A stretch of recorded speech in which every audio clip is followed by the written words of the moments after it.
ரொம்ப நாள் கழிச்சு ஒரு மினி விலாக் பார்த்துடலாமா? நான் காலைல வந்து கோதுமை உப்புமா வச்சுருந்தாங்க. கோதுமை உப்புமா கூட எனக்கு தயிர் ஜீனி வச்சு சாப்பிட தான் ரொம்ப பிடிக்கும். நான் அது மாதிரி சாப்பிட்டுட்டு டேப்லெட்ஸ் எல்லாம் போட்டேன். ப்ரீத்தி வந்து டயட் இருக்கிறதுனால பிளேட்டை ஃபில் பண்ணி வச்சு ஸ்டோரி போடுறதுக்காக ஃபோட்டோ எடுத்துகிட்ருக்கா.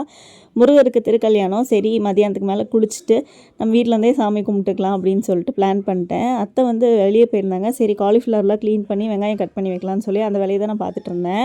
இன்றைக்கி திருக்கல்யாணம்னு கூட பார்க்காம இந்த பையனும் அந்த பிள்ளையும் வந்து மீன் சோறு சாப்பிட்டுட்டு வாயை கூட திறக்காமல் வந்து நிற்கிறத பாருங்கள். வாய் ஃபுல்லாக மீன் சோறு தான். நான் வந்து தலை குளிச்சுட்டு வந்துட்டேன். அந்த கேப்லேயே சுடு தண்ணி போட்டு ஹீட்டர் போட்டு வெயிலே வரவே இல்லை. வெளியே வந்து காய வைக்கலான்னு பார்த்தா எங்கள் வீட்டில் வந்து வெளியே பார்த்தா அப்படியே இடுமன் மலை தெரியும். இது வந்து முருகன் மலை, பழனி மலை. கிச்சன் ஜன்னல்லேருந்து பார்த்தா சூப்பராக தெரியும். ஓ முருகா அப்படின்னு சொல்லிட்டு இங்கேருந்தே ஒரு வணக்கத்தை போட்டாச்சு.